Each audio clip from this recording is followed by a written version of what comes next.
Good evening, friends. Tonight we shall discuss existence.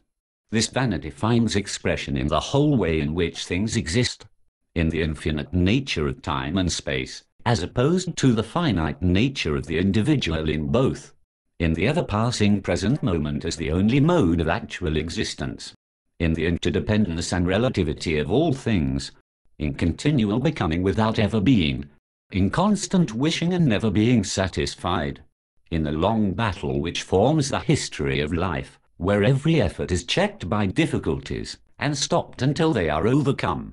Time is that in which all things pass away. It is merely the form under which the will to live, the thing in itself and therefore imperishable, has revealed to it that its efforts are in vain. It is that agent by which at every moment all things in our hands become as nothing, and lose any real value they possess. That which has been exists no more. It exists as little as that which has never been. But of everything that exists you must say, in the next moment, that it has been. Hence something of great importance now past is inferior to something of little importance now present, in that the latter is a reality, and related to the former as something to nothing. A man finds himself, to his great astonishment, suddenly existing, after thousands and thousands of years of non-existence. He lives for a little while, and then, again, comes an equally long period when he must exist no more. The heart rebels against this, and feels that it cannot be true. The crudest intellect cannot speculate on such a subject without having a presentiment that time is something ideal in its nature. This ideality of time and space is the key to every true system of metaphysics, because it provides for quite another order of things than is to be met with in the domain of nature. This is why Kant is so great. Of every event in our life we can say only for one moment that it is, forever after, that it was. Every evening we are poorer by a day. It might, perhaps, make us mad to see how rapidly our short span of time ebbs away, if it were not that in the furthest depths of our being we are secretly conscious of our share in the inexhaustible spring of eternity, so that we can always hope to find life in it again. Consideration of the kind, touched on above, might, indeed, lead us to embrace the belief that the greatest wisdom is to make the enjoyment of the present the supreme object of life, because that is the only reality, all else being merely the play of thought. On the other hand, such a course might just as well be called the greatest folly, for that which in the next moment exists no more, and vanishes utterly, like a dream, can never be worth a serious effort. The whole foundation on which our existence rests is the present, the ever-fleeting present.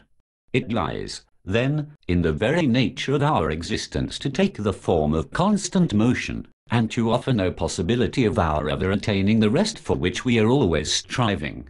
We are like a man running down a hill, who cannot keep on his legs unless he runs on, and will inevitably fall if he stops. Or, again, like a pole balanced on the tip of one's finger, or like a planet, which would fall into its sun the moment it ceased to hurry forward on its way. Unrest is the mark of existence.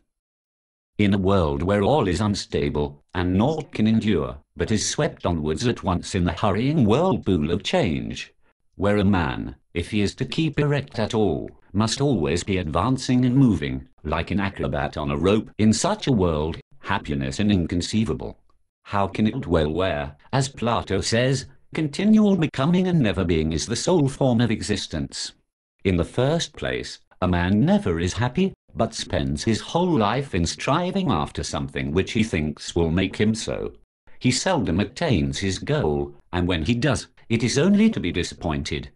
He is mostly shipwrecked in the end, and comes into harbour with masts and rigging gone.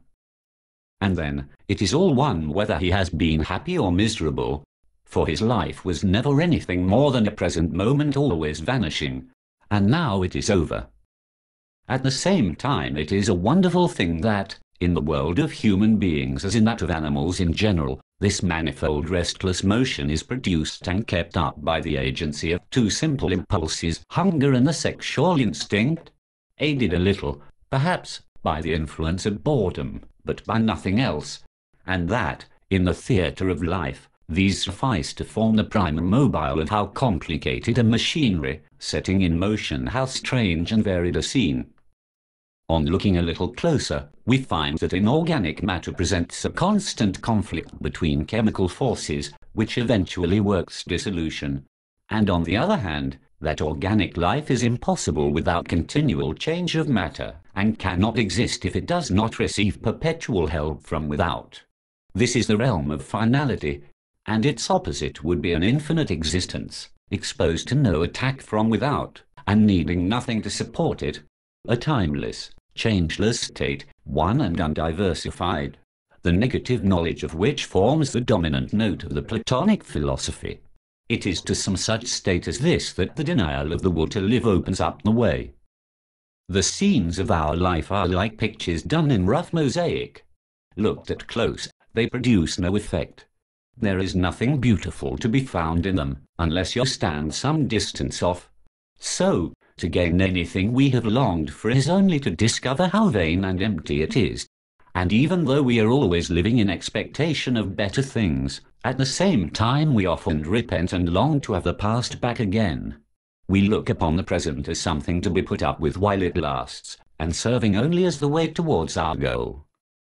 Hence most people, if they glance back when they come to the end of life, will find that all along they have been living ad interim. They will be surprised to find that the very thing they disregarded and let slip by unenjoyed was just the life in the expectation of which they passed all their time. Of how many a man may it not be said that hope made a fool of him until he danced into the arms of death? Then again, how insatiable a creature is man! Every satisfaction he attains lays the seeds of some new desire, so that there is no end to the wishes of each individual will. And why is this? The real reason is simply that, taken in itself, will is the lord of all worlds. Everything belongs to it, and therefore no one single thing can ever give it satisfaction, but only the whole, which is endless.